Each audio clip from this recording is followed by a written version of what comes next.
तो friend, computer knowledge internal channel की तरफ का स्वागत है। आज हमारे सर्वर्स के अंदर नेटवर्क कैसे हमें प्रिपेयर करना है, ये चीज़ हमें देखना है। तो कंप्यूटर के अंदर मैंने सर्वर टेक्नोलॉजी क्या है, सर्वर टेक्नोलॉजी किस तरह से काम करना होता है, ये मैंने आपको समझाया था। पहले मैं कह देना चाहता हूँ कि सर्वर पढ़ना है तो आपको इन सभी की नॉलेज आपके पास होनी चाहिए, जो कि मैंने प्लेलिस्ट बना चुका हूँ। ओके, और मैं इन सभी की जानकारी जो है मैंने यूज़ करके मैंने आपको बता दी है। अब बात करते हैं हमारे सर्वर्स के अंदर। तो सर्वर क्या है, इन सभी की जानकारी बेसिक, सर्वर की बेसिक की प्लेलिस्ट की जानकारी आपको मिल जाएगी। ये बहुत ही इम्पोर्टेंट, मैंने आपको वन बाय सभी चीज़ें जो फंक्शंस वगैरह बताई हुई है। ओके, तो जितना हो सके मैं आपको वन बाय वन सभी चीज़ें जो है वो मैंने आपको समझाने की कोशिश की हुई है। जितने भी हमारे जो सिस्टम्स होती है, जो भी हम कनेक्शंस करते हैं वो कैसे करते हैं, और भी मैंने आपको आईपी एड्रेस वगैरह और भी बहुत सारी चीज़ें मैंने आपको समझाई थी। तो पिछली वीडियोस में जाकर देख लीजिए, वरना आपको पता नहीं चलेगा। सर्वर पढ़ना है तो सर्वर्स के लिए आपको जो है बहुत सारी जो चीज़ों के ऊपर ध्यान रखना होगा। इंस्टॉलेशन करना है तो इसके अंदर मैंने आपको 11 स्टेप बताए हुए हैं।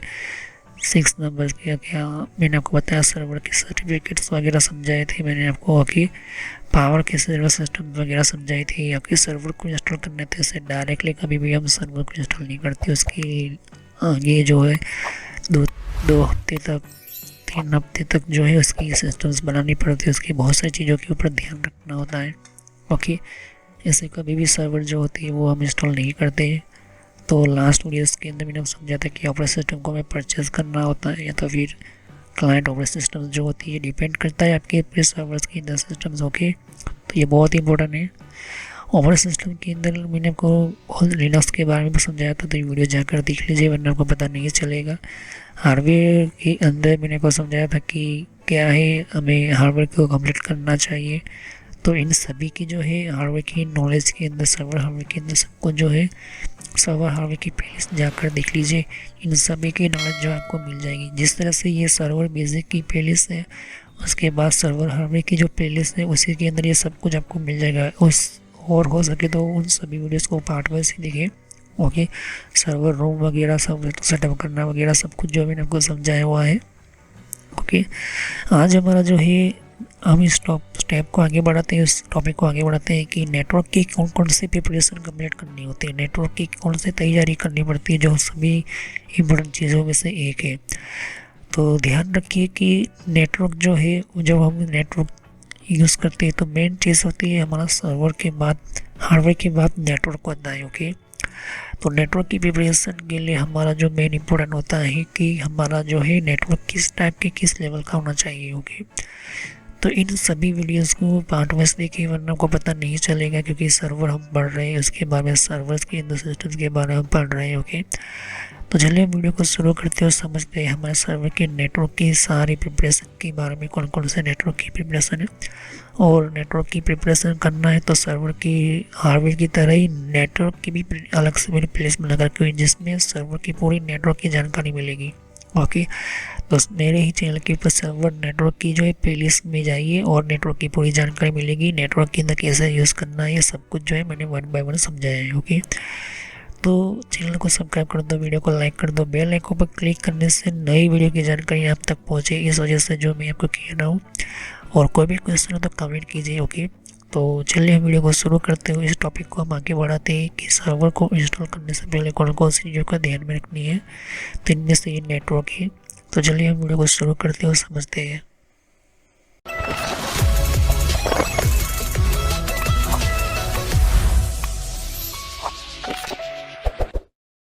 तो friend, computer knowledge internal channel के अंदर मैं वीडियो शुरू करने से पहले मेरी चैनल की आपकी पूरी जानकारी देना चाहता हूँ। तो यहाँ पर हमें आपको समझाने के लिए मैं यूट्यूब के ऊपर क्लिक करता हूँ और आपको इस चैनल पर कैसे विज़िट करना है। तो यहाँ पर आपको यूट्यूब पर आना है। यूट्यूब पर आने के बाद आपको यहाँ पर सर्च करना है, आपको लिखना है computer knowledge and trainer. Okay, तो यहाँ पर अब आप लिखोगे यहाँ पर, तो फर्स्ट नंबर पर ही मेरी चैनल आ जाएगी। तो ये मैं इसलिए बता रहा हूँ क्योंकि मेरा जो पुराना जो नेम था उसको मैंने बदल कर ये नया नेम रखा हुआ है। तो ये जो मैंने नेम इंटर करके आपको सर्च करना है, मोबाइल है तो मोबाइल में भी इस तरह से आपको लिखना है। तो देख सकते हो मेरा चैनल आ चुका है यहाँ पर। ओके, ये चीज़ मेरी आपको समझाना चाहता हूँ। तो यहाँ पर ये जो है ये मेरा चैनल के ऊपर क्लिक किया, ये पुराना नेम है। ओके, और यहाँ पर आपको सब्सक्राइब पर आना है।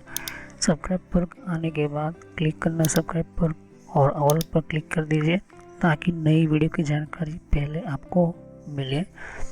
यहाँ पर प्लेलिस्ट पर क्लिक करना है। देख सकते हो मेरी बहुत सारी प्लेलिस्ट मैंने आपको समझाने के लिए, बताने के लिए, कंप्यूटर को एडवांस सिखाने के लिए ये मैंने आपको बताई हुई है। तो जितने भी आपके सामने सर्वर की टेक्नोलॉजी जो है, सिस्टम्स है, आपको बताने के लिए ये चीज़ें आपको देखने को।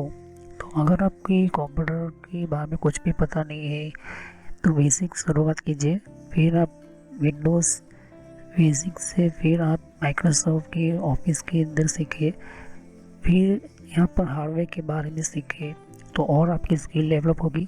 थोड़ी आवाज़ के लिए थोड़ी प्रॉब्लम हो सकती है, लेकिन आवाज़ का थोड़ा प्रॉब्लम आप समझ लेना। नेटवर्क के अंदर आप देख सकते हैं कि नेटवर्क के अंदर भी आपको पूरी जानकारी मिलेगी। नेटवर्क क्या है, नेटवर्क कैसे यूज़ होता है, कंप्यूटर के नेटवर्क की अच्छी तरह से जानकारी लेने देख सकते हो।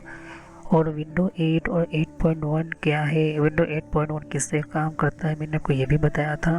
ओके, तो ये ऑलमोस्ट सभी चीज़ें आपको देखने को मिलती है। एडवांस में आपको भी यहाँ पर देख सकते हो कि सिस्को की आपको नॉलेज लेनी होगी। अगर आपके सिस्टम्स के अंदर नेटवर्क से भी आगे जाना चाहता है, आपको जाना है नेटवर्क से भी आगे जाना है, तो फिर आपको सिस्को की ये जो है कोर्स को स्टार्ट करना है। और मैं video time to time upload करता रहता हूँ। ओके, फिर आपको सर्वर सीखना है तो सर्वर का बेसिक ये प्लेलिस्ट देखना बहुत ही ज़रूरी है। सर्वर की बेसिक के अंदर भी मैं video time to time upload करता रहता हूँ। सर्वर की बेसिक के पहले आपको यहाँ पर हार्डवेयर फायरवॉल देखना है। तो हार्डवेयर बेस्ड फायरवॉल क्या है, हार्डवेयर बेस्ड फायरवॉल की टेक्नोलॉजी क्या है, ये सिस्टम सीखना ज़रूरी है क्योंकि सिक्योरिटी इसके लिए आपको हार्डवेयर बेस्ड फायरवॉल और कंप्यूटर एथिकल हैकिंग ये दोनों मैं समझा रहा हूँ। तो हार्डवेयर बेस्ड फायरवॉल इसके भी video time to time upload करता रहता हूँ आपके लिए। तो इन सभी जो है जानकारी लीजिए, फिर बाद में ये सर्वर सीखे। तो सर्वर के ऊपर क्लिक करता हूँ और देख सकते हैं कि सर्वर की जो बेसिक जितनी भी प्लेलिस्ट के अंदर वीडियो है वो बेसिक आप समझे, उसके बिना जो है सर्वर आप समझ नहीं पाओगे। सर्वर की टेक्नोलॉजी, सर्वर का बेसिक, सर्वर का नॉलेज, सर्वर का सिस्टम्स, हर चीज़ जो है मैंने आपको समझाने की एडवांस लेवल पर समझाने की कोशिश की है। ओके, तो सर्वर के बाद ये चीज़ देखने के बाद जिनको विंडोज सर्वर वर्जन 8 समझना है, विंडोज सर्वर वर्जन 12 समझना है, तो विंडोज सर्वर वर्जन 12 की भी video time to time upload करता रहता हूँ। ओके, ये विंडोज सर्वर वर्जन 12 की प्लेलिस्ट है।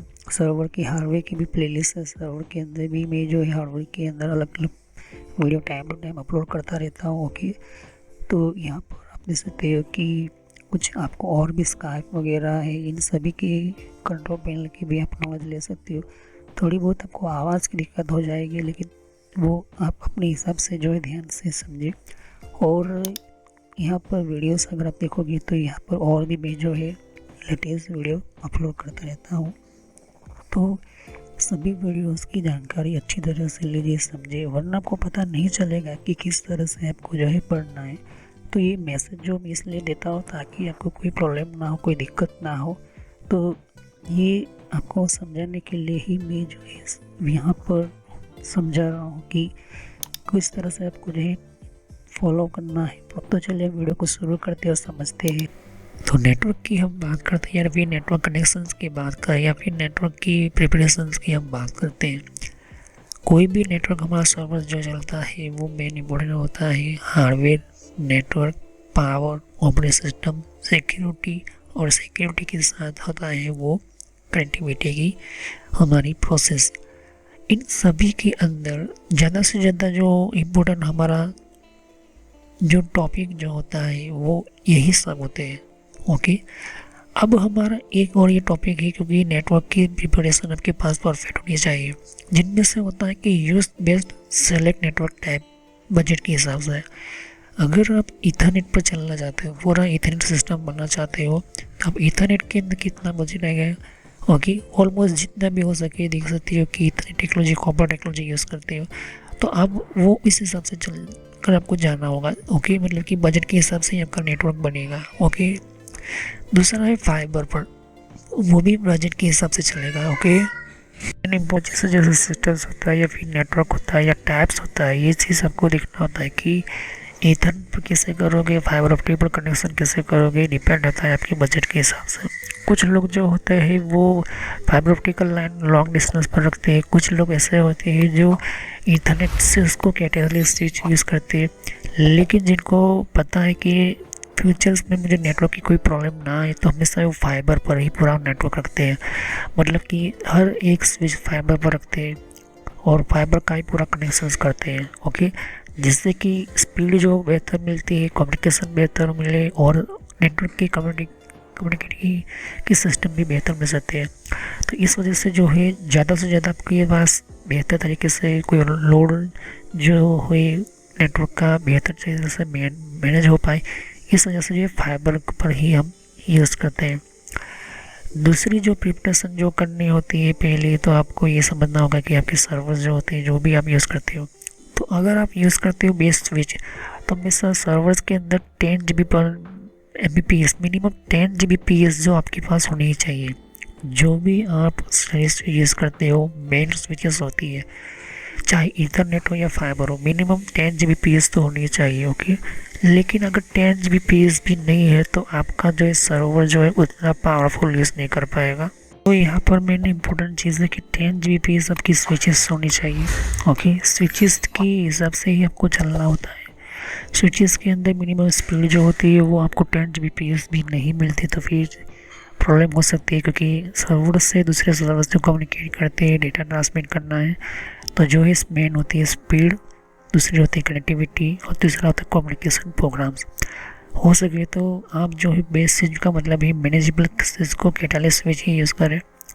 तो मैं हमेशा फाइबर ऑप्टिकल स्विच ही आपको कहूँगा। ओके, तो हो सके तो use based fibre switch use करें, जिसकी स्पीड, अगर आप फाइबर ऑप्टिकल स्विच लेते हो तो मिनिमम 14 Gbps जो होती है वो स्पीड बेहतर होती है। ओके, तो 14 Gbps की जो स्पीड जो होती है या फिर नेटवर्क की कनेक्टिविटी जो होती है, ये जो है आपको स्पीड मिलती है 14 Gbps की स्पीड। ओके, तो SFP फाइबर स्विचेस जो होती है, SFP फाइबर ऑप्टिकल केबल की नेटवर्क की स्विचेस होती है, वो 14 Gbps की जो है आपको स्पीड मिल जाती है। ओके, तो ऐसे स्विचेस जो होती है SFP फाइबर यूज़ करते हो तो 14 Gbps यूज़ करते हो, तो 14 Gbps की जो SFP की स्पीड मिलनी चाहिए। ओके, लेकिन मैं रेकमेंड करूँगा कि SFP से ज़्यादा बेहतर आपको यूज़ करना है तो QSFP फाइबर स्विच होती है, QSFP, जिसकी स्पीड 100 Gbps की होती है। ओके, 100 Gbps की मिलती है। अब ये जो स्विचेस है इसको कॉन्फ़िगर कर लेना है, जो भी आपको मैनेजेबल स्विच बनानी है, जो भी आपको सिस्टम्स के अंदर जो विलेन क्रिएट करना है, जो भी प्लानिंग वगैरह कर लेनी है। ओके, ये कंप्लीट करने के बाद फिर आपको कॉन्फ़िगर करना है राउटर, वो भी कनेक्शन उसका जो होता है फाइबर राउटर होना चाहिए, फाइबर कनेक्टिविटी होनी चाहिए और इसकी मिनिमम स्पीड 10 Gbps होनी चाहिए। अगर आपकी जो है इंटरनेट पर काफ़ी बहुत चल रहा है, जो लोग जो होते हैं वो कहें कि लाइव स्ट्रीमिंग या जितने भी बड़े बड़े जो सर्वर्स होते हैं, जो भी लोग जो यूज़ करते हैं, जो भी कंपनी की कनेक्टिविटी या कनेक्शन या सिस्टम जो होती है, तो वो फाइबर राउटर पर ज़्यादातर यूज़ करते हैं, जिनको लाइव स्ट्रीमिंग बहुत सारी पब्लिश जो होती है 10 GB पर सेकेंड जो होती है ट्रांसमिट होती है। तो फाइबर राउटर जो होता है, फाइबर कनेक्टिविटी राउटर हो जाए, फाइबर कनेक्शन जो होती है, वो यूँ कहो कि ऐसा समझो कि आपका कनेक्शन जो होता है, आपका सिस्टम जो होता है, वो फाइबर टेक्नोलॉजी, फाइबर सिस्टम्स के हिसाब से चलता है। तो फाइबर से जो भी आपका इंटरनेट का डेटा, इंटरनेट का जो भी वायर फाइबर से आया है, वो पहले फाइबर राउटर के अंदर वैन में चला जाता है। वैन से भी फाइबर ही निकालो, कभी भी ईथरनेट पर मत जाओ। ईथरनेट पर गए तो वहाँ पर आपका जो है स्पीड डाउन हो जाएगा। ओके, तो वहाँ से जो फाइबर यूज़ करते हैं वहीं से ही फाइबर जो है हार्वी बेस फायरवॉल के अंदर जाना चाहिए और यहाँ पर चेक कर लेना कि आपकी स्पीड वो उतनी आई है या नहीं आ रही है जहाँ से आपने इंटरनेट लिया है वो। ओके, कंपनी से कोई केबल आया फाइबर ऑप्टिकल का वहाँ पर अपने राउटर रखा है, अपना खुद का अपना राउटर रखा है, आपने कहा कि मुझे फाइबर कनेक्शन ही अंदर चाहिए, कोई मुझे ईथरनेट नहीं चाहिए, ऐसा कहोगे तो वो जो है ईथरनेट मुझे पूरा फाइबर कनेक्टिविटी ही मिलेगी, तो फाइबर कनेक्शन नहीं मिलेगा, फाइबर ही कनेक्टिविटी मिलेगी। ओके, ये चीज़ आपको ध्यान में रखनी होती है। तो फाइबर राउटर कनेक्टिविटी कनेक्शन जो है 10 Gbps मिनिमम होनी चाहिए अगर आप यूज़ करते हो। फिर वहाँ से जो कनेक्शन यूज़ करेंगे निकलेंगे तो हार्वी बेस फायरवॉल यूज़ कर लो।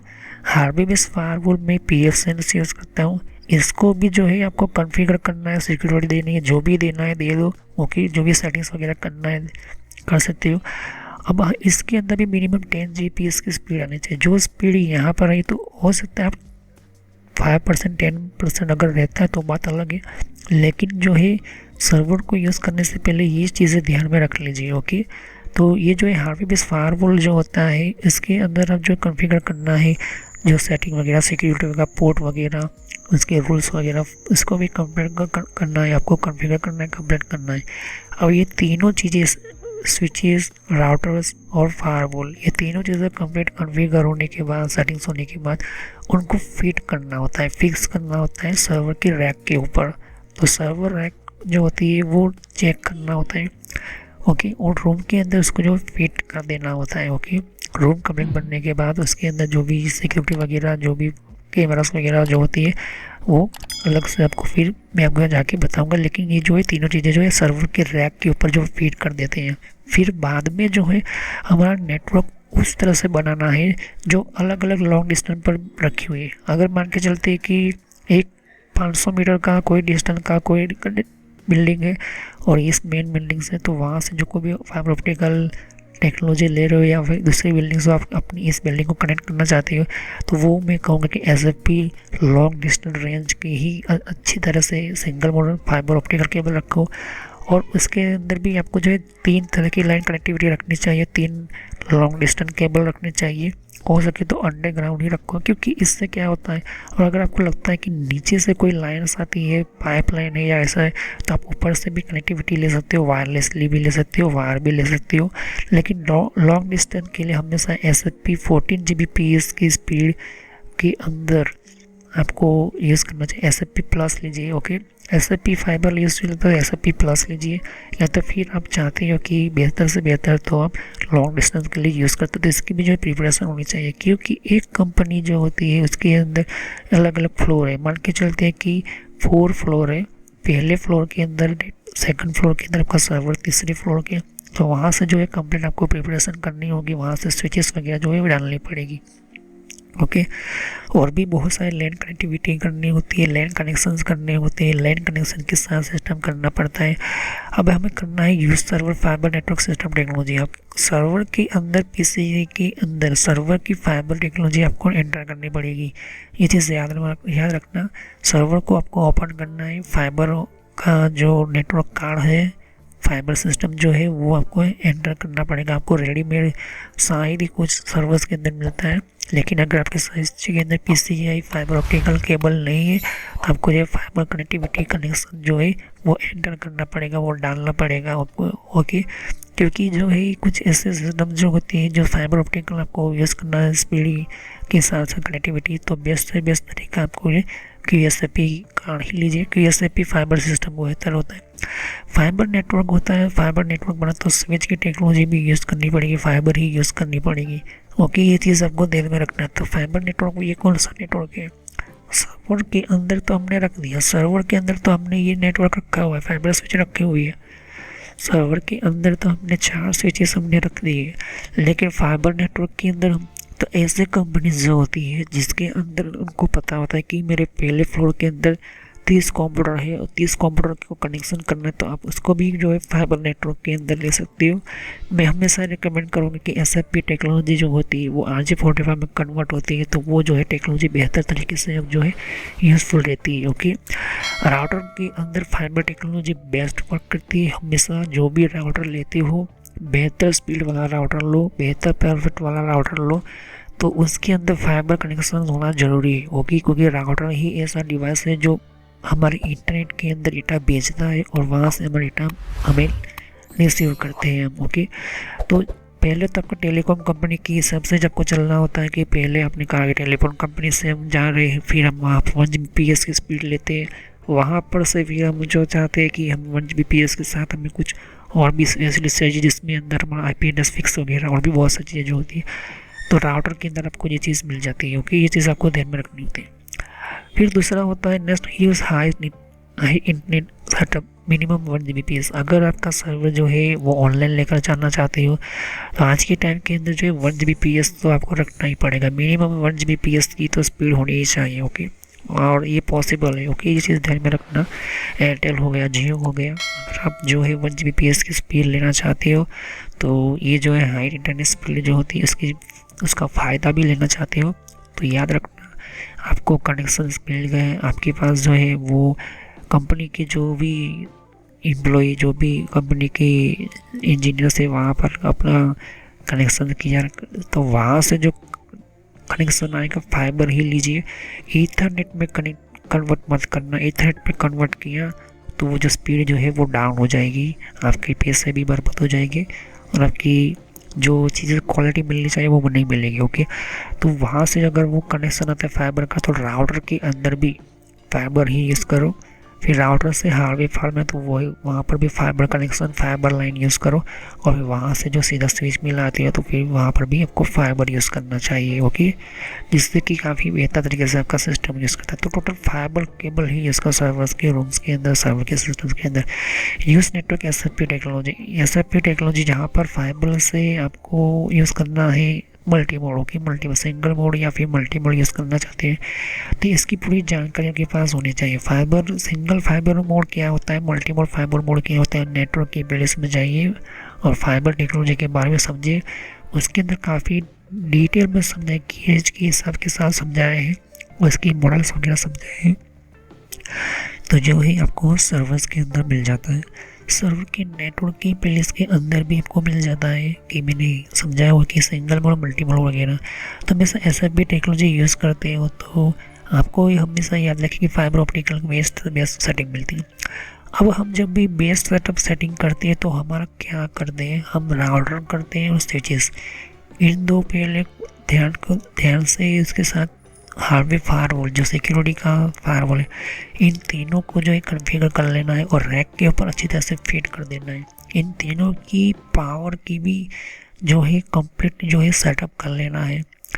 साथ ही साथ जो है हम सर्वर के रैक के ऊपर जब भी सर्वर रखें तो पहले याद रखना सर्वर के रैक के ऊपर पहला होता है पावर डिस्ट्रीब्यूटर यूनिट, PDU जो होता है जो पावर को डिस्ट्रीब्यूट कर, उसके नीचे राउटर रखें आप अपना फाइबर का, फिर उसके नीचे रखिए आप फायरवॉल और फिर वहाँ से शुरू कीजिए आपका स्विचेस का, जो भी आप स्टैक नेटवर्क के स्विचेस करना चाहते हैं वो, फिर वहाँ से नीचे जो है फिर आप जो है कनेक्शन बना सकते हैं अपने, यूँ कहे कि सर्वर्स का कनेक्शन कर सकते हैं। जो भी आपको करना है वो आप कर सकते हैं। ओके, तो ऑलमोस्ट जितनी भी कंपनीज है, जितने भी सिस्टम्स हैं, जो भी लोग फाइबर पर चलना चाहते हैं या फाइबर के ऊपर कनेक्टिविटी या फाइबर के ऊपर जो है पूरा सर्वर चलाना चाहते हैं, तो हमेशा ये चीज़ ध्यान में रखिए कि सर्वर की टेक्नोलॉजी, सर्वर के राउटर वगैरह स्विचेस वगैरह जो हो गए वो हमेशा जो है SFP प्लस पर ही जाइए। ओके, SFP मत यूज़ करो, SFP प्लस यूज़ करो और ज़्यादा से ज़्यादा उससे भी अच्छा बेहतर यूज़ करना है तो QSFP टेक्नोलॉजी यूज़ करो। QSFP टेक्नोलॉजी होती है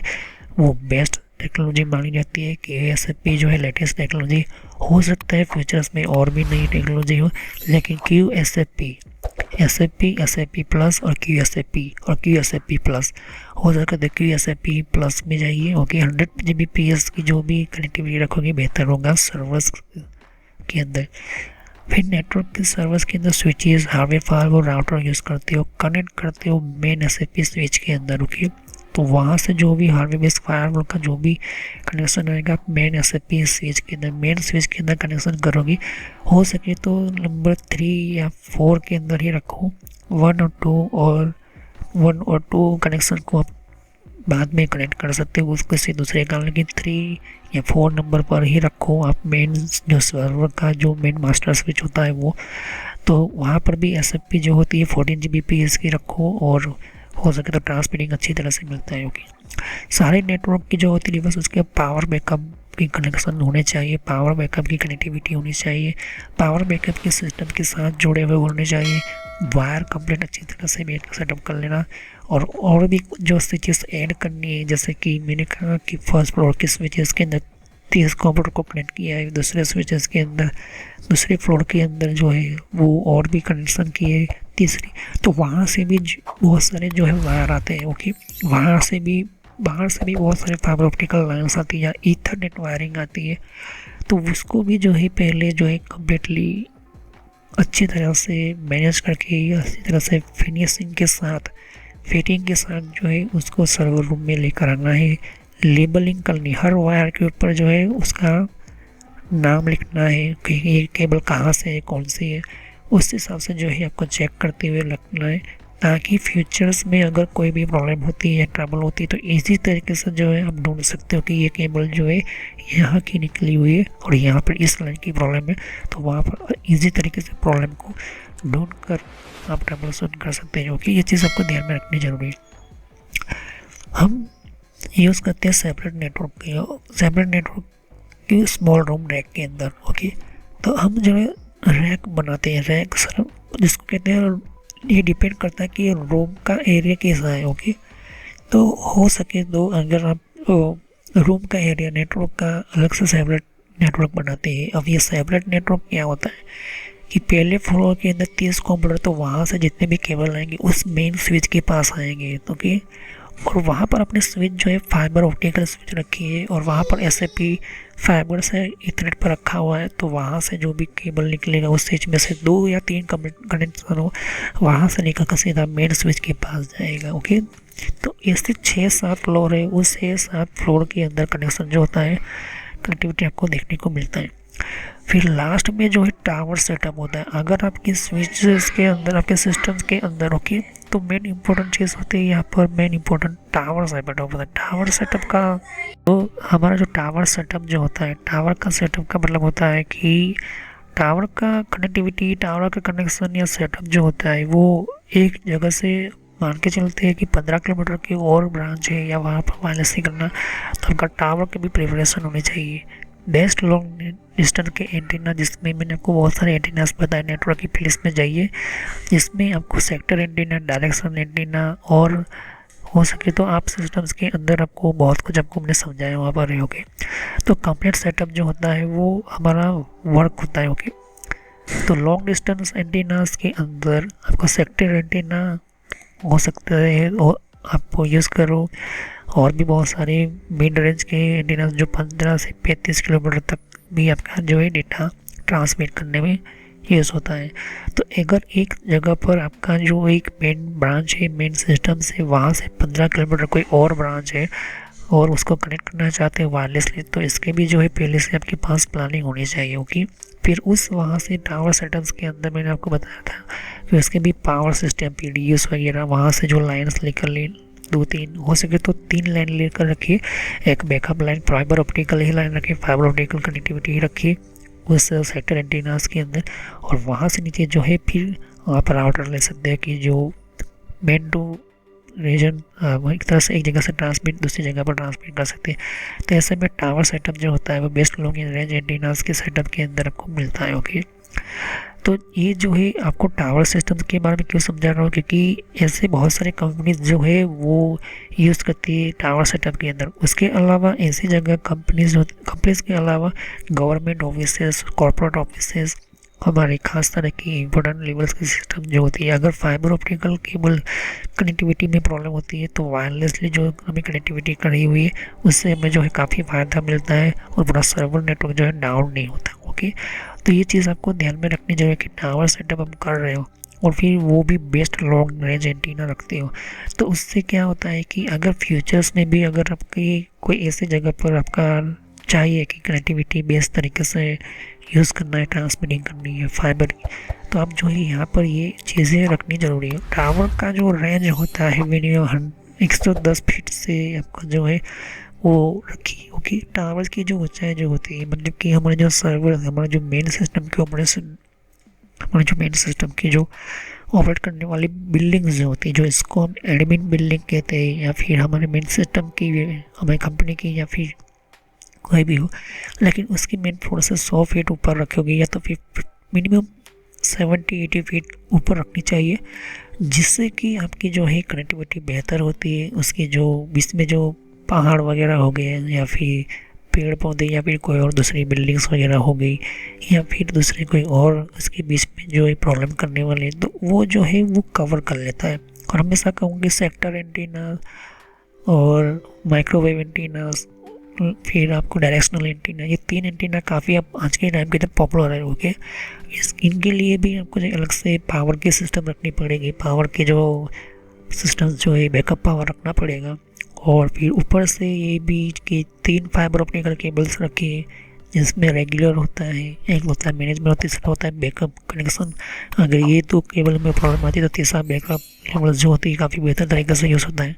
तो सर्वर का जो भी डेटा अगर आप आता है वीपीएन के थ्रू आता है, वर्चुअल प्राइवेट नेटवर्किंग, या फिर दूसरी कंपनीज जो होती है वो एक्सेस करना चाहती है, तो वायरलेसली आप यूज़ कर सकते हो। कि ये बहुत काफ़ी इंपॉर्टेंट होता है, इफेक्टिव होता है, यूज़फुल होता है टावर सेटअप्स के अंदर। ओके, तो नेक्स्ट वीडियो में हम देखेंगे कि हमें आईडी वगैरह, स्मार्ट डिवाइस वगैरह जो कंप्लीट करने होते हैं सर्वर को इंस्टॉलेशन करने के लिए, पहले ये आईडी वगैरह जो चीज़ें जो होनी चाहिए, ये कुछ स्मार्ट डिवाइस भी हमें जो है कंप्लीट करने पड़ते हैं, जिसमें हमारा कैमरास वगैरह हो गए। ओके, तो वो जो है इसके लिए भी हमें जो है इम्पोर्टेंट जो है वो चीज़ें रखनी ज़रूरी है। ऐसा नहीं डायरेक्टली हम जो है वो नहीं करते। ओके, जिसके अंदर हमारा सिस्टम का सर्वर हम पूरे सिस्टम इंस्टॉल करते हैं, ऐसा नहीं। 10 नंबर का आईडी और स्मार्ट डिवाइस, ये टॉपिक काफ़ी इम्पोर्टेंट भी है। सिक्योरिटी वाइज और प्रोसेसेस और लेवल्स की बहुत सारे टेस्ट सिस्टम के वाइज। ओके, तो चलिए हम वीडियो को नेक्स्ट वीडियो में इसको कंटिन्यू करेंगे। तो सब्सक्राइब करो, लाइक करें, बेल आइकन पर क्लिक करना ना भूलें, जिससे कि नई वीडियो की जानकारी आपसे मिस ना हो। तो thanks for watching my video, have next continue on this topic. तो कोई भी क्वेश्चन हो तो कमेंट करें। तो थैंक यू। जैसे थे कि यहाँ पर और भी एक जैसे कि विंडो 10 के लिए भी अलग मैंने प्लेलिस्ट बना रखी हुई है। तो विंडो 10 के अंदर भी आप अलग अलग तरह की इन्फॉर्मेशन, जैसे कि तो कि विंडोज 10 के अंदर भी तो विंडो 10 की भी आपको जानकारी मिलेगी। यहाँ पर डिफरेंट टाइप की अलग तरह की विंडो 10 की यहाँ पर सीरीज है। ओके, तो हर विंडो 10 के अंदर कौन कौन सी सेटिंग्स होती है, किस तरह की सेटिंग्स होती है, विंडो 10 के अंदर कौन कौन सी फीचर्स होती है, ये भी रखा हुआ है यहाँ पर। ओके, तो यहाँ पर आपकी विंडो 10 के अलावा कंट्रोल पैनल भी है। कंट्रोल पैनल के अंदर भी आपको जानकारी कंट्रोल पैनल क्या होता है। ओके, और आप जैसे कि कंप्यूटर हार्डवेयर का कोर्स आपको ये इम्पोर्टेंट है, ये अभी सीखिए। और कंप्यूटर नेटवर्क का भी कोर्स कंटिन्यू कर रहा हूँ यहाँ पर। ओके, तो जहाँ पर आपकी जिस फील्ड के अंदर आपको इन्फॉर्मेशन चाहिए, साथ ही मैंने जीमेल किस तरह से बनाना, जीमेल क्या है, Gmail port forwarding, Gmail system, Gmail ID के अंदर क्लोनिंग किस तरह से करी जाती है, यहाँ पर जीमेल के अंदर किस तरह से हम लेबल क्रिएट करते हैं, यहाँ पर ये भी सिखाया मैंने यहाँ पर। ओके, तो आगे जाके आप देख सकते हो कि और भी बहुत सारे यहाँ पर वीडियोस है विंडोज 10 की यहाँ पर। ओके, तो मैंने पेटीएम, मिंत्रा, याहू, ट्विटर क्या होती है, ट्विटर के कौन कौन सिक्योरिटी फीचर कौन कौन से, फेसबुक क्या है, फेसबुक के अंदर कौन कौन से फीचर्स वगैरह होते हैं, यहाँ पर मैंने बताया यहाँ पर। तो यहाँ पर आपको देख सकते हैं कि और भी बहुत सारे आपको बेसिक कंप्यूटर यूजर पर क्लिक करना है, यहाँ पर बेसिक कंप्यूटर नॉलेज के ऊपर, क्योंकि ये बहुत ही इम्पोर्टेंट है। और जब तक अपना आपको कोई कंप्यूटर की नॉलेज नहीं, तो आप बेसिक पे ही स्टार्ट कीजिए। ओके, तो ये इम्पोर्टेंट है आपके लिए। और कुछ में फ्रॉड कॉल वगैरह होते हैं, कुछ वेबसाइट, कुछ कमांड के अंदर क्या करना है, कम फायरवॉल किस तरह से यूज़ करना है, ये भी मैं बताया यहाँ पर। तो मैं आगे नेक्स्ट लेवल पर बताऊंगा। ओके, एंड्रॉइड का भी मैंने समझाया, एंड्रॉइड मोबाइल फ़ोन के अंदर क्या होती है, किस तरह से। तो वीडियो पर जैसे क्लिक कर तो बहुत सारा कुछ वीडियोस मिलेंगी, लेकिन मैं कहूँगा कि आप प्लेलिस्ट में जाकर ही हर तरह के यहाँ पर वीडियोस को कंटिन्यू करें। ओके, तो सभी वीडियोस जो होती है पार्ट वाइज होती है। ओके, तो हर पार्ट के अंदर आपको अलग तरह की नॉलेज मिलेगी। ओके, और कोई भी क्वेश्चन होता है मुझे कर सकते हो। अभी ये जो मेरा नेम है वो पुराना नेम है क्योंकि मैंने रखा हुआ है, लेकिन जो रियल नेम है आपको इस तरह से सर्च करना है यूट्यूब की प्लेलिस्ट के अंदर, आपके मोबाइल के अंदर, और आपके कंप्यूटर के अंदर भी आप यूट्यूब चलाते हो, तो इस तरह से आपको कंप्यूटर नॉलेज ट्रेनर यही नाम एंटर करना है। लेकिन मैं पुराना नाम इसलिए रखा हुआ है क्योंकि आपको पता चले कि ये दोनों चैनल एक ही है मेरी। ओके, तो thanks for watching my video, have nice day. Next time I will continue new topic, मैं नए कंप्यूटर में कंटिन्यू करूँगा। ओके, तो थैंक यू।